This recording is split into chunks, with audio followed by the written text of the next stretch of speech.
usted tiene la oportunidad de venir a la casa de Dios, hágalo, pero hágalo con toda esa confianza, ¿verdad? No venga temeroso, no se sienta mal, ¿verdad? Si algún hermano no lo saluda, ahora sí, ¿verdad? No se sienta mal.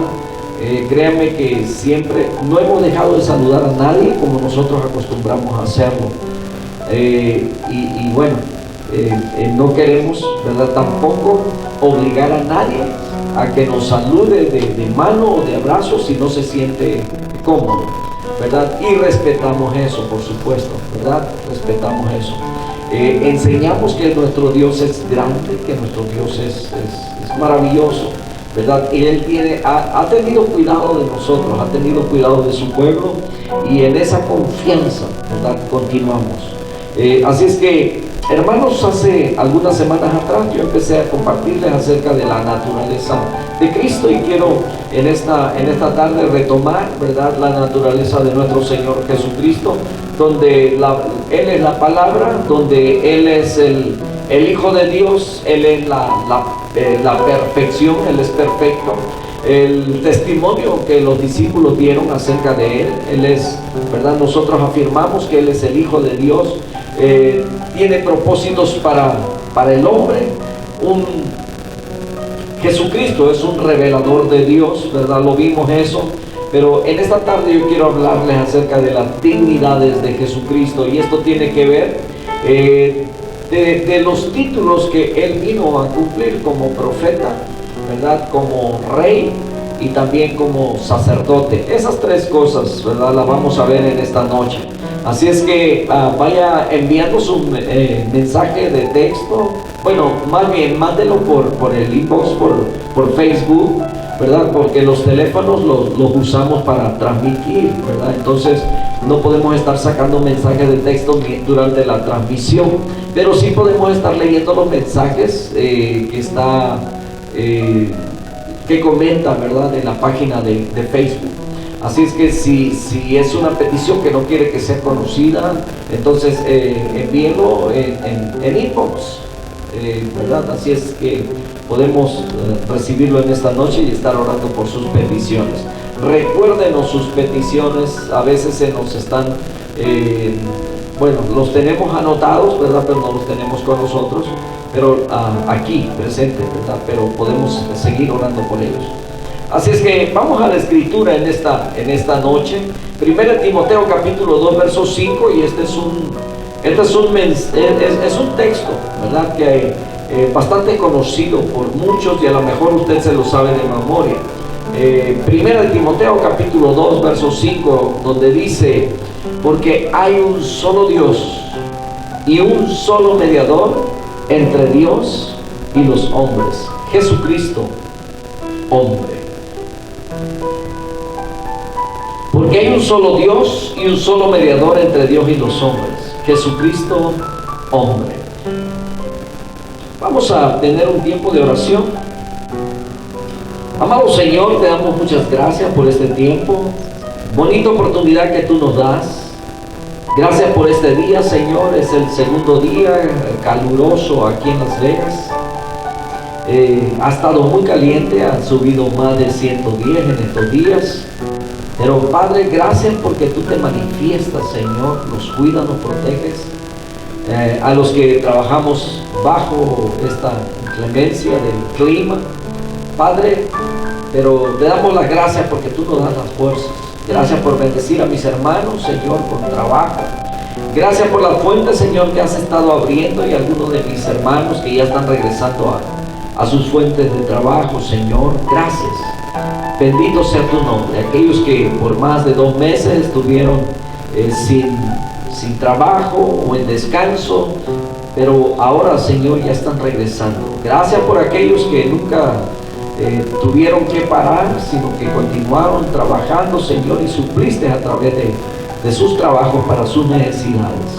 Gracias por bendecirnos, Señor, con tu palabra en esta tarde. Padre, bendice a cada familia que nos está viendo, Señor, a través de esta señal, de esta transmisión, en el nombre de Jesús. Que la bendición tuya, Señor, caiga, fluya, Señor, en sus vidas, en sus hogares. Ayúdanos, Señor, queremos conocerte más y más. Y lo que hablamos, Señor, hablamos acerca de tu gran nombre, Señor. Eres el único, Padre Santo, eres el único mediador entre Dios y los hombres. No hay otro, no hay otro camino, decíamos el domingo pasado. Muchas gracias, Señor, por ser nuestra guía, nuestra luz. Gracias por ayudarnos y darnos ese título, Señor, de hacer la diferencia en este mundo. Bendito sea tu nombre. Te adoramos, Señor. Gracias. Dice el texto que leímos, ¿verdad? Porque hay un solo Dios. No existen muchos, no existen dos, no existen tres, ¿verdad? Bueno, los que conocemos, Dios Padre, Dios Hijo y Dios Espíritu Santo, pero hablando de otras divinidades fuera de ellos, ¿verdad? De este conjunto, de estas tres personalidades que son Dios, ¿verdad? Para nosotros, yo sé que algunos nos odian por ser trinitarios, ¿verdad? Y bueno, pero la palabra de Dios nos enseña que el Padre es Dios, el Hijo es Dios, el Espíritu Santo es Dios. Entonces, no hay otro Dios fuera de Dios. No existen otros dioses. Hay personas o hay creencias, o hay doctrinas, ¿verdad?, que enseñan acerca de otras deidades, de otros dioses. El mundo ha sido idólatra desde el comienzo. Pero en esta tarde vamos a hablar acerca de Cristo, el profeta, ¿verdad? Cómo Cristo se desarrolló como profeta, cumplió con la obra que Dios le mandó a hacer. Y vamos a Isaías capítulo 42, verso 1, dice: aquí mi siervo, yo le sostendré, mi escogido, en quien mi alma tiene contentamiento. He puesto sobre él mi espíritu, él traerá justicia a las naciones. Está hablando, ¿verdad?, el profeta Isaías cuando escribe acerca de Jesucristo como profeta. Bueno, Dios había prometido desde Deuteronomio, ¿verdad?, de cuando Moisés estaba guiando al pueblo, de la manera como Dios iba a hablar ahora a la humanidad. Y él dijo que dentro de ustedes, dice, levantaré a un profeta, ¿verdad?, a un hombre así como parecido a Moisés, ¿verdad? Entonces, en Romanos capítulo 15, verso 8, dice el apóstol Pablo: pues os digo que Cristo Jesús vino a ser siervo de la circuncisión para mostrar la verdad de Dios, para confirmar las promesas hechas a los padres. Todo lo que se había escrito en el Antiguo Testamento, todo lo que los profetas habían dicho acerca de Jesús, se cumplieron en él. Jesucristo vino a ser siervo de la circuncisión para mostrar la verdad de Dios, es lo que está diciendo el apóstol Pablo. Entonces, él fue considerado así como un profeta por parte de sus discípulos. En Marcos capítulo 6, versos 15, cuando el Señor Jesucristo hace la pregunta: ¿quién dice la gente que soy yo? ¿Quién piensa la gente? ¿Qué es lo que creen acerca de mí? Es la pregunta que le hace a sus discípulos. Y ellos empiezan a responder. Unos dicen que a lo mejor Elías. ¿Y quién era Elías? Elías era un profeta.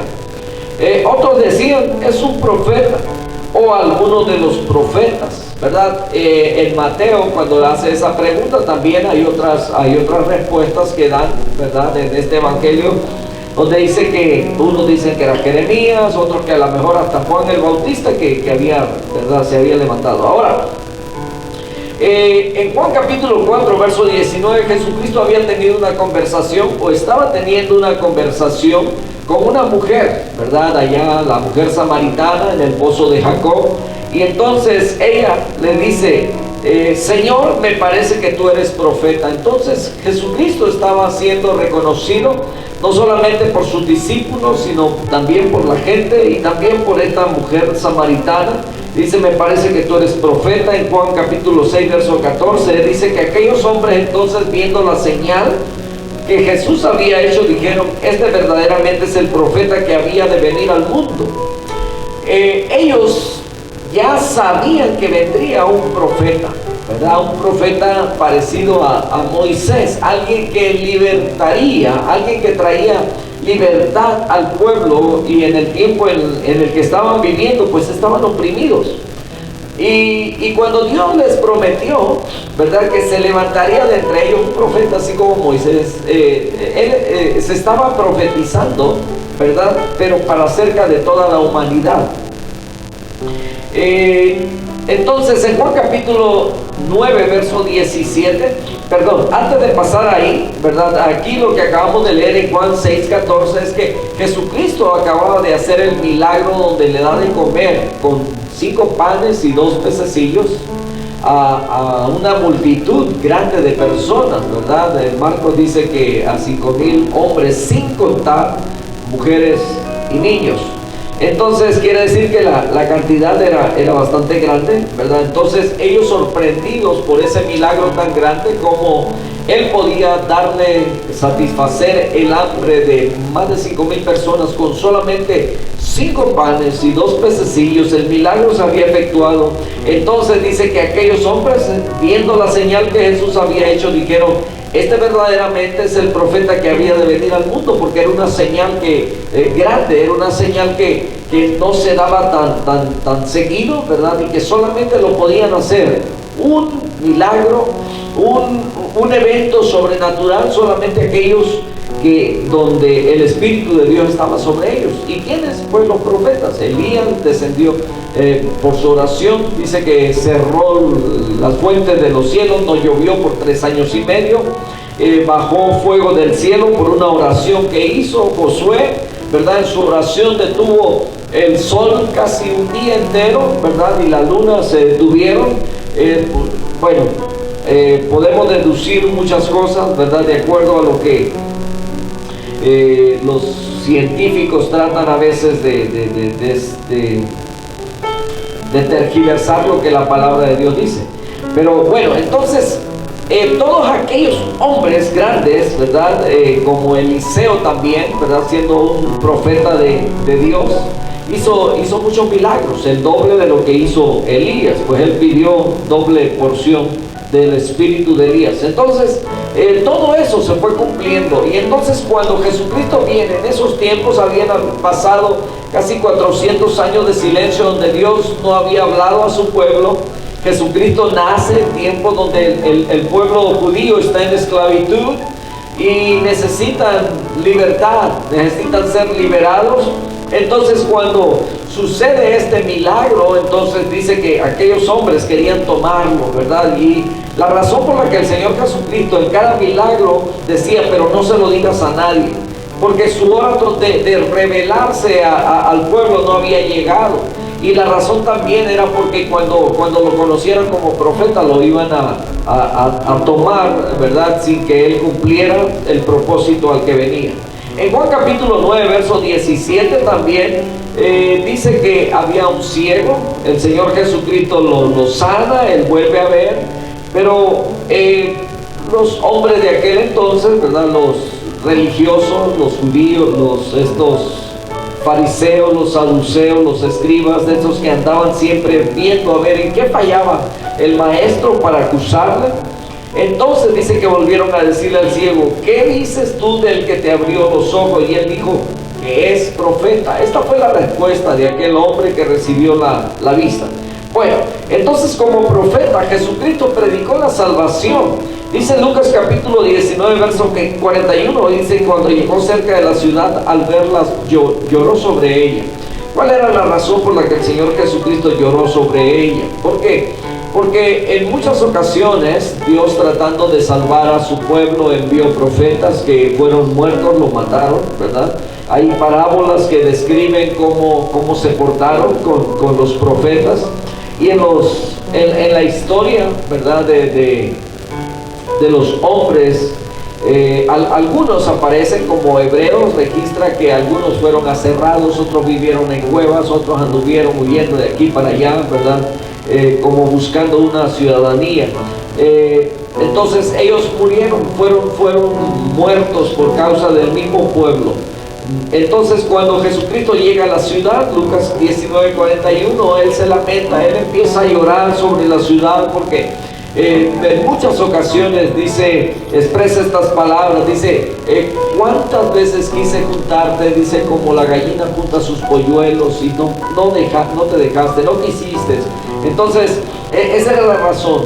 El verso 42 de Lucas dice, diciendo, si también tú conocieses, a lo menos en este tu día, lo que es para tu paz, mas ahora está encubierto de tus ojos. Y hasta hoy en día muchos todavía permanecen con ese velo y no pueden ver a través de las Escrituras que Jesucristo ya vino. Dice el verso 43, porque vendrán días sobre ti cuando tus enemigos te rodearán con vallado y te sitiarán, y por todas partes te estrecharán y te derribarán a tierra y a tus hijos dentro de ti, y no dejarán en ti piedra sobre piedra, por cuanto no conociste el tiempo de tu visitación. Jesucristo vino anunciando acerca del reino de Dios. Su predicación era: arrepentidos porque el reino de los cielos se ha acercado. Entonces el pueblo en ese entonces no creyó. Estamos viviendo tiempos muy parecidos a esos, ¿verdad? En el tiempo de Noé, Noé predicó alrededor de 120 años y nadie, a excepción de su familia, ¿verdad? Nadie se convirtió, nadie se salvó. En el tiempo cuando el Señor Jesucristo está hablando de los últimos tiempos, Él dice: será como en los días de Noé, el fin del mundo, ¿verdad? Hablando de los últimos tiempos. Y estamos viviendo esos tiempos, mis hermanos, en los tiempos en que la gente todavía permanece indiferente a Dios, indiferente a la predicación, indiferente a lo que se predica, indiferente a lo que se habla. Cuando hablamos de arrepentimiento, la gente dice: no, yo vivo arrepentido, ¿verdad? Algunos bromeando, otros lo dirán en broma, pero es verdad para ellos. Y algunos muy seriamente, ¿verdad?, aceptan que están arrepentidos, pero no quieren ningún compromiso con Dios.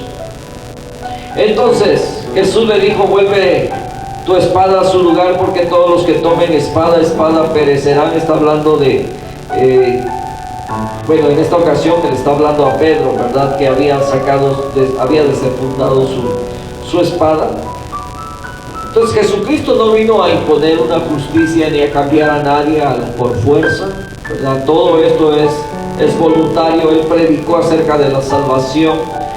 Jesús anunció el reino. Mateo 4:17 dice que desde que Él, después de que fue bautizado, subió del agua, fue tentado, ¿verdad? El enemigo vino, pero después de estas cosas Él comenzó a predicar y a decir: arrepentidos porque el reino de los cielos se ha acercado. Y desde entonces el reino de los cielos está con nosotros.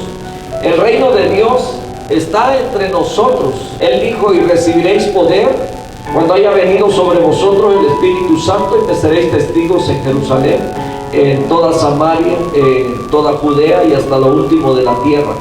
Entonces Él respondiendo les dijo: porque a vosotros os es dado saber los misterios del reino de los cielos, mas a ellos no les es dado. Jesucristo en una parábola, ¿verdad? Mateo capítulo 13, la parábola del sembrador, ¿verdad?, donde Él empieza a hablarles acerca del reino, de cómo recibir la palabra, cómo viene el enemigo y la arranca, ¿verdad? Pero todos aquellos que creen y que guardan bien la palabra en su corazón van a ser la semilla que da fruto al 60 y al 100 por uno.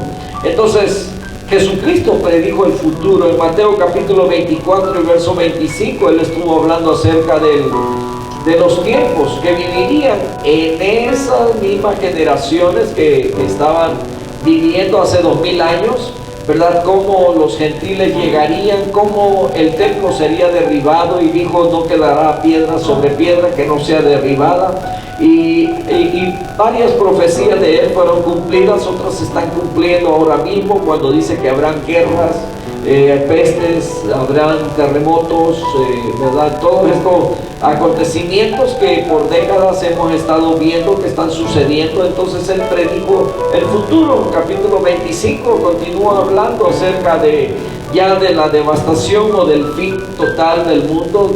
Habla acerca después de la tribulación de aquel día, como el sol se oscurecerá, la luna se vestirá de rojo. Pero Pedro dice también que los elementos ardiendo caerán del cielo, y esto está hablando acerca de algo que todavía no ha acontecido. pero que está por acontecer un día, ¿verdad? Más adelante. Por ahora, para nosotros los hijos de Dios, esperamos, ¿verdad?, el arrebatamiento, esperamos el sonar de la trompeta cuando Jesucristo viene. Precisamente en estos días veía una película que me recomendaron. Usted la encuentra ahí en YouTube, El sello de la bestia. Solamente me quedé en la primera parte, pero donde ya mucha gente, ¿verdad?, pone la excusa para ir a la iglesia y dicen, siempre predican de lo mismo, siempre predican de lo mismo. Y es que la predicación a lo que le llaman lo mismo es que anunciamos que Jesucristo viene, que debemos estar preparados. ¿Y de qué manera debemos estar preparados?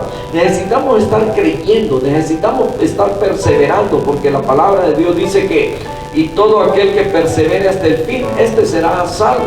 Entonces el evangelio, mis hermanos, es de perseverar, es de permanecer, es del presente, es de cada día, es de creer ayer, es de creer hoy, es de seguir creyendo mañana, ¿verdad? No porque creyó hace 5 años y ya no se ha congregado, o se congrega cuando quiere y vive como quiere, ¿verdad? Eso quiere decir que ya se ganó el cielo. La Biblia dice en Mateo capítulo 7 verso 21 que no todo el que me dice Señor, Señor entrará en el reino de los cielos, sino todo aquel que hace la voluntad de mi Padre que está en los cielos, dijo el Señor Jesucristo. ¿Y qué es hacer la voluntad del Padre?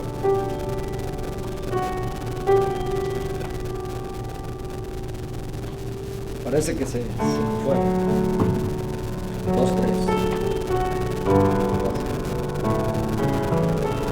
3. Entonces, continuamos.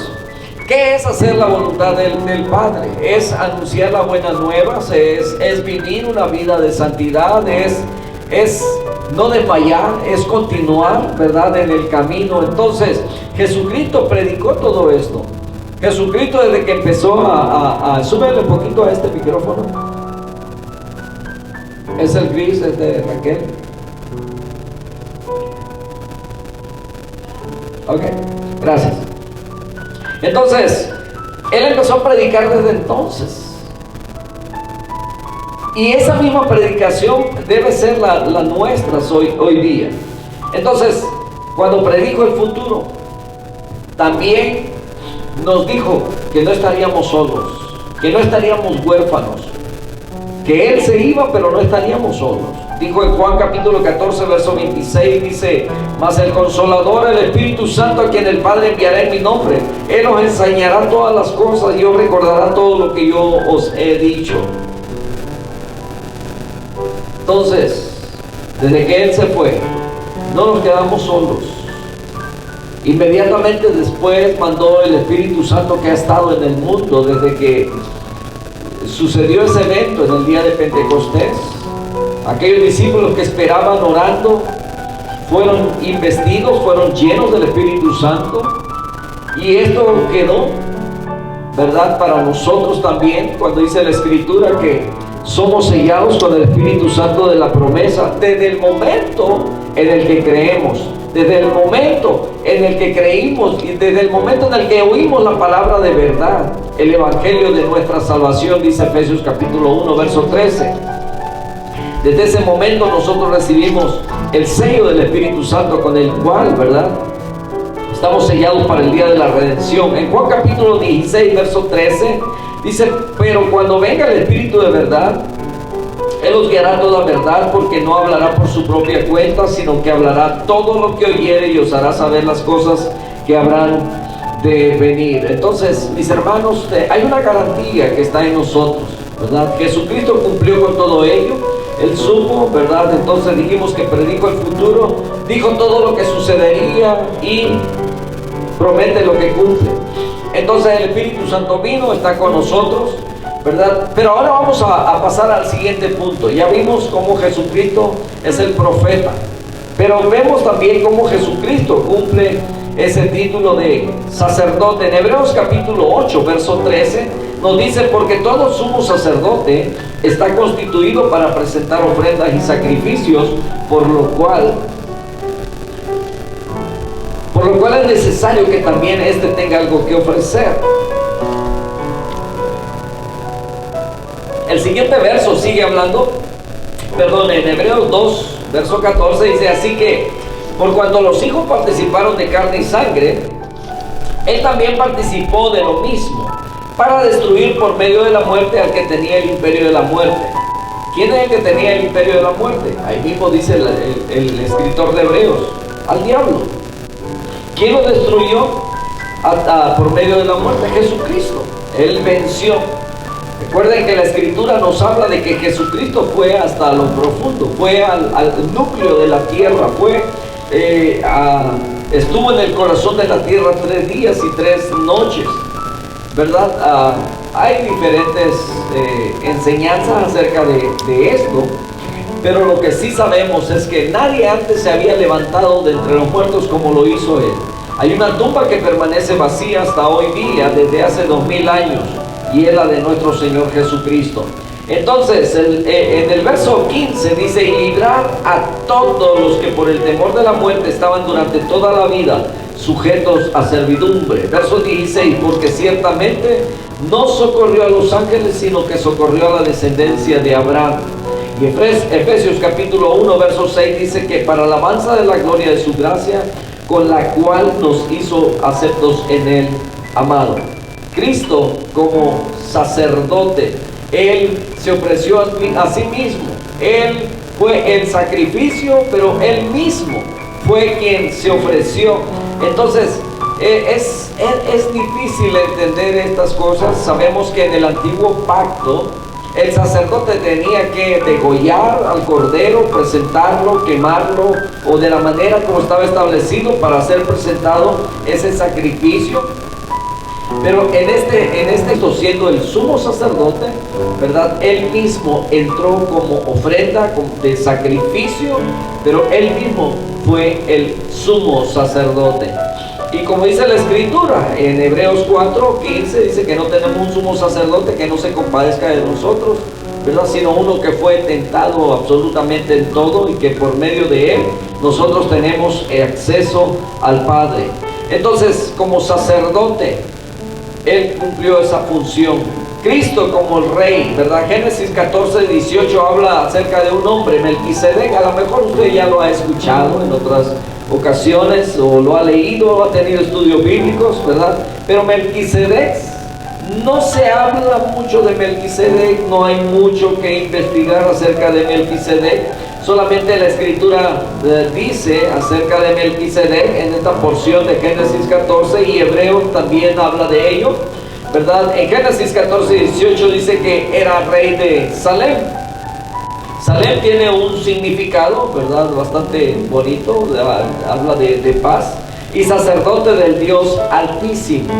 Dice que sacó pan y vino. No se menciona genealogía, no se menciona de dónde venía, si vino nada de eso, ¿verdad? Solamente dice la escritura que era rey de Salem, pero también era sacerdote.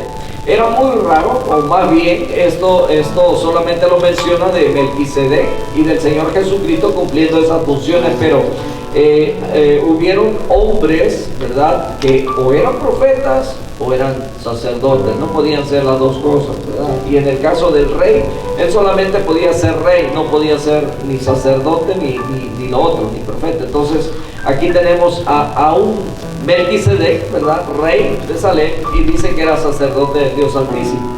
Sacó pan y vino, ¿verdad? Recibió a Abraham, le bendijo diciendo: bendito sea Abraham del Dios Altísimo, creador de los cielos y de la tierra. Y Hebreos capítulo 7 verso 1 habla de Melquisedec. Dice: porque Melquisedec, rey de Salem, sacerdote del Dios Altísimo, que salió a recibir a Abraham, que volvía de la derrota de los reyes, y le bendijo, a quien asimismo dio Abraham los diezmos de todo, cuyo nombre significa primeramente rey de justicia. Melquisedec, rey de justicia, y también rey de Salem, esto es rey de paz. Entonces era, ¿verdad?, un bonito significado de este nombre, Melquisedec, rey de justicia y rey de paz. Hebreos 7:13 dice: sin padre, sin madre, sin genealogía, que ni tiene principio de día ni fin de día, sino hecho semejante al Hijo de Dios, permanece sacerdote para siempre. Entonces, cuando habían sacerdotes por sucesión, es por la razón que Jesucristo, siendo el sumo sacerdote, Jesucristo siendo el rey de reyes, no hay nadie después de él. ¿Por qué? Porque él no ha muerto ni ha dejado a alguien, ¿verdad? Como el sacerdote, el sumo sacerdote, cuando moría, siempre el hijo era el que subía a ser el sumo sacerdote. Bien, en el Salmo 110, verso 1, Jehová dijo a mi Señor: siéntate a mi diestra hasta que ponga a tus enemigos por estrado de tus pies. Jehová enviará desde Sión la vara de tu poder, domina en medio de tus enemigos. Tu pueblo se te ofrecerá voluntariamente en el día de tu poder. En la hermosura de la santidad, desde el seno de la aurora, tienes tú el rocío de tu juventud. Juró Jehová y no se arrepentirá, y le dijo: tú eres sacerdote para siempre según el orden de Melquisedec. Esta es una profecía, ¿verdad? Un salmo profético acerca del Mesías, que sería sacerdote para siempre según el orden de Melquisedec. Zacarías capítulo 6 verso 13 dice que él edificará el templo de Jehová, y él llevará gloria y se sentará y dominará en su trono, y habrá sacerdote a su lado y consejo de paz habrá entre ambos. O sea, está hablando del mismo. Aquí dice Hebreos 10:13, en adelante esperando hasta que sus enemigos sean puestos por estrado de sus pies. Mateo 25:31 dice que cuando el Hijo del Hombre venga en su gloria y todos los santos ángeles con él, entonces se sentará en su trono de gloria. ¿Quién es este Rey de gloria? Dice el Salmo 24, Jehová de los ejércitos, Jehová el fuerte, Jehová el poderoso en batalla. Él es el Rey de la gloria. Jesucristo es el Rey de los judíos. Jesucristo es el Rey de los gentiles. Jesucristo es el Rey de los griegos. Jesucristo es el Rey de todo el mundo. Él es el Rey de reyes y Señor de señores. Todos los reyes se postran ante Él. Todos los señores del mundo se postran ante Él. No hay gobierno en este mundo.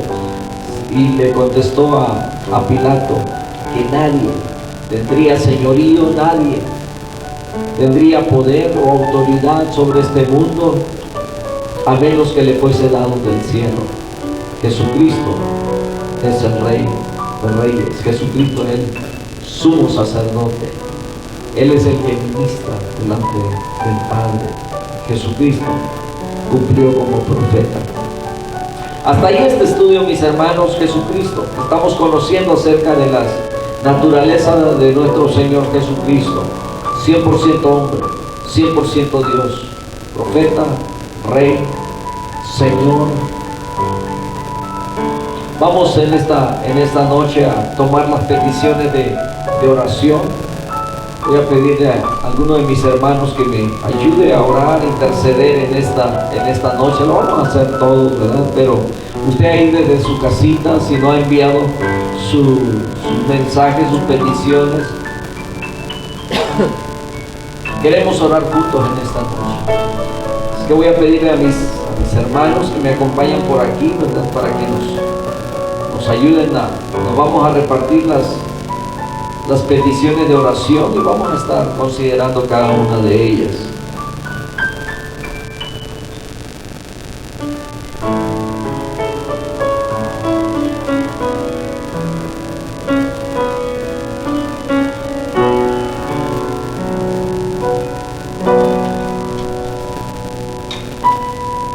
Voy a orar por 2 peticiones, 3 peticiones. 3 peticiones y mis hermanos también van a ayudar a orar por las 3 peticiones.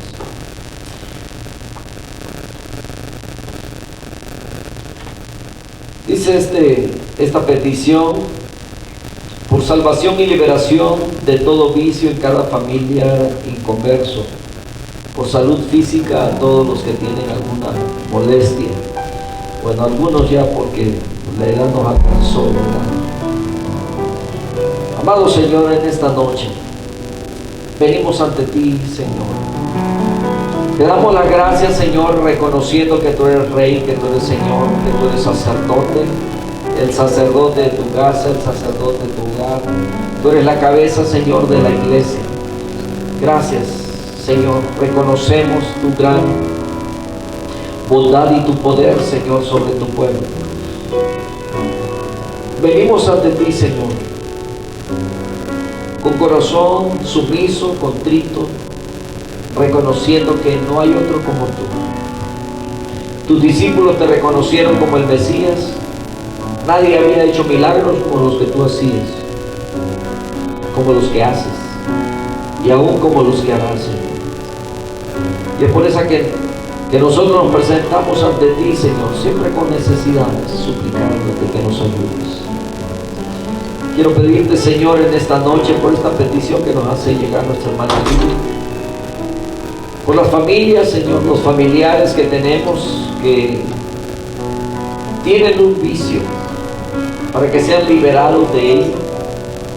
Y aquellos que no pueden, Señor, que ellos busquen el encontrar ese medio que los lleve a ti, Señor.